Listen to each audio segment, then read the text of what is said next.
May 13th. Friday the 13th. Well, things weren't that bad. The math test wasn't as hard as I thought it would be.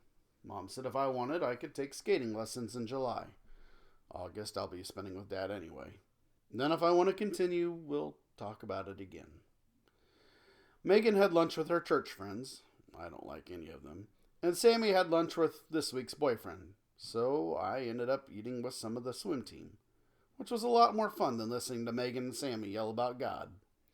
Dan, who will be the captain next year, told me I had a really good crawl stroke and that if I worked at it, he could see me anchoring relays as soon as next season. And I like Peter, he told Johnny and me to call him that, and said Dr. Elliot was his name at the office. Some of the guys Mom's dated have tried too hard with us, but Peter seemed pretty casual. Not with Mom, though. He actually stammered when he was talking with her, and he stumbled and nearly fell. But he laughed at himself and said he wasn't nearly that careless when he was operating on someone. He asked if any of us had heard about the asteroid and the moon. Mom remembered something about it because it was big news when the astronomers first announced it was going to happen. Some asteroid is going to hit the moon, and Peter heard on the radio driving over that it's going to be visible in the night sky next week. I asked Mom if we could dig out Matt's telescope, and she said we should ask him, but she was sure it'd be okay. Johnny and I didn't even argue over the computer after Mom left. There was something I wanted to watch on TV from 8 to 9, and there was something he wanted to watch from 9 to 10. So that worked out really well. The fan board is still fighting over whether Brandon will need 2 quads to win the Olympics or whether he could win with just 1. It would be so amazing if Brandon won a gold. I bet we'd have a parade and everything. It's 11 already, and Mom still isn't home. I guess she and Peter are out admiring the moon. May 15th. Spent the weekend working on my English paper. Dad called this morning. Matt says we can use the telescope. He'll be home in a couple of weeks. He swears he'll teach me how to drive. Johnny was named Middle School Player of the Week. May 16th. All of a sudden, this moon thing is the biggest thing ever. Either that or my teachers are as bored with schoolwork as we are. I could understand it if I were taking astronomy, but French?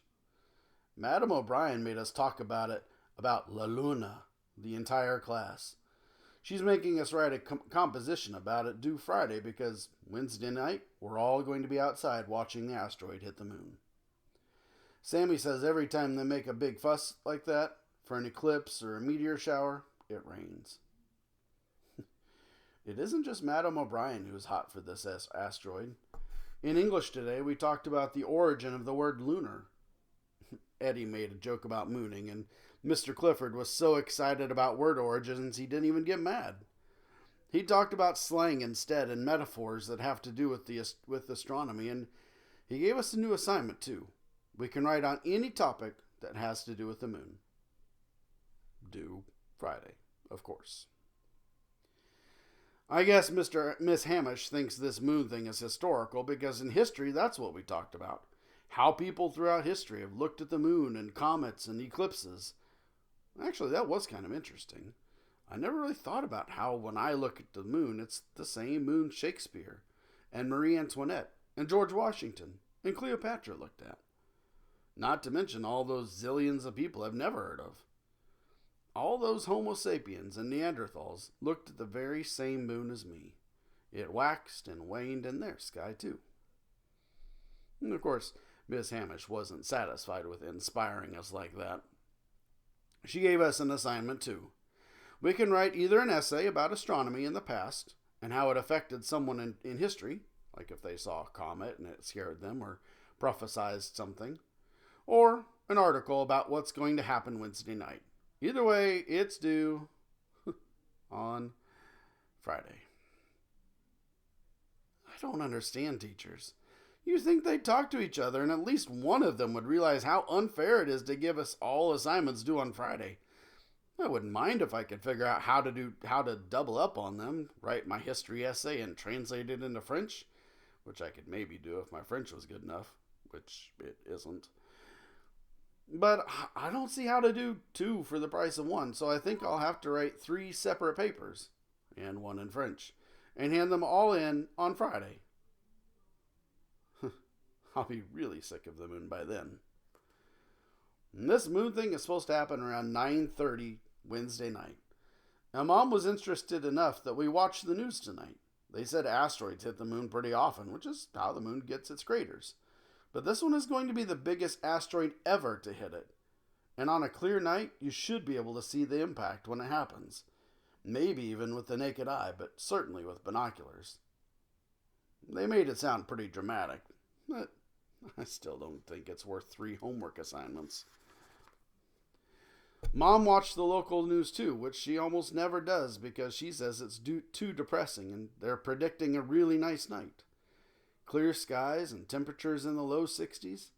They said in New York people are organizing parties for Central Park and on apartment rooftops. I asked Mom if we could have a party, and she said no. But people on our road will probably be out watching, and it'll be like having a block party.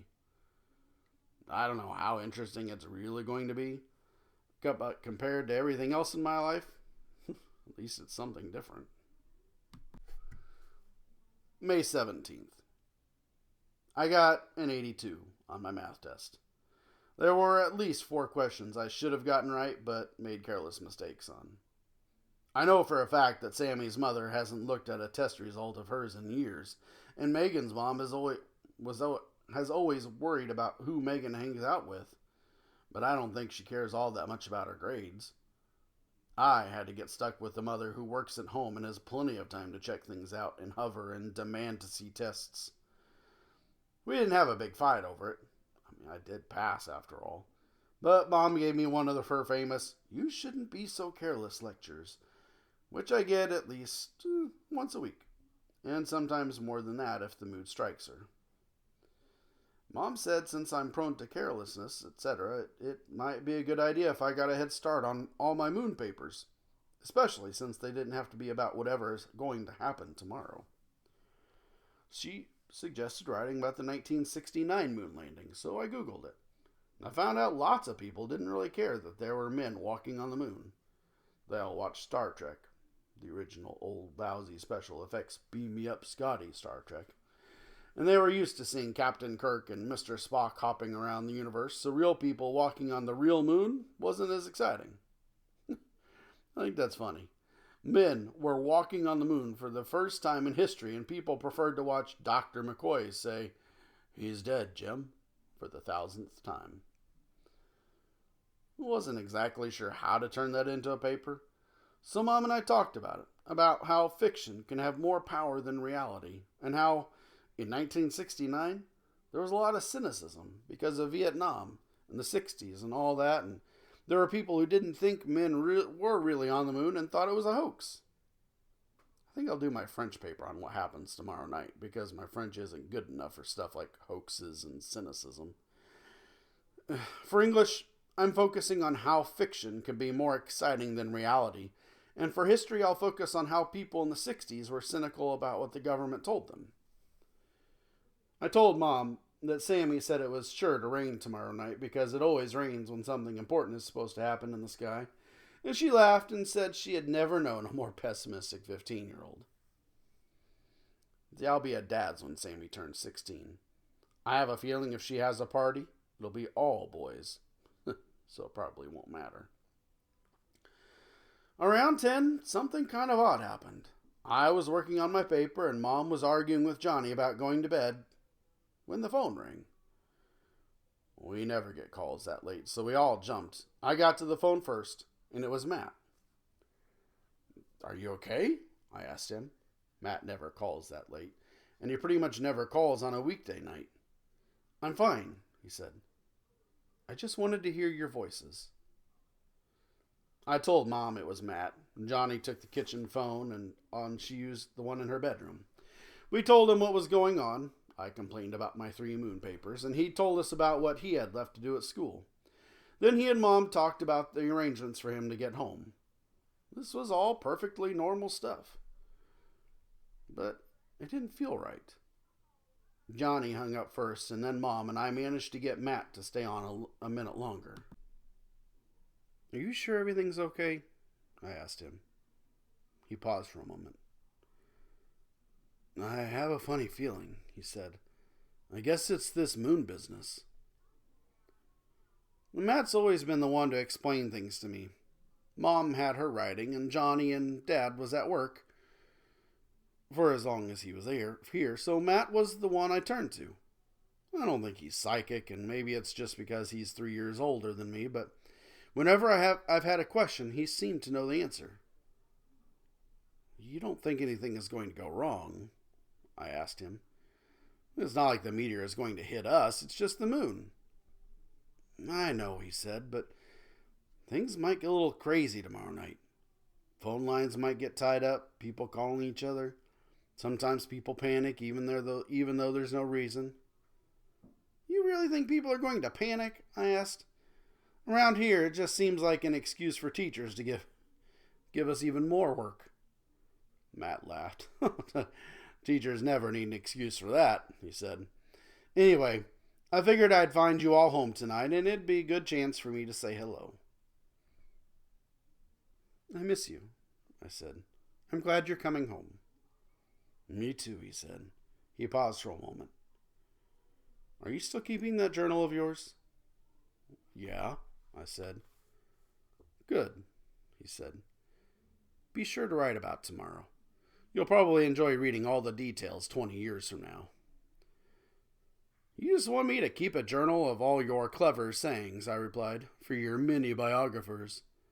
"Well, that too," he said. "See you in a few days." When we hung up, I couldn't figure out if it felt better because he'd called or worse.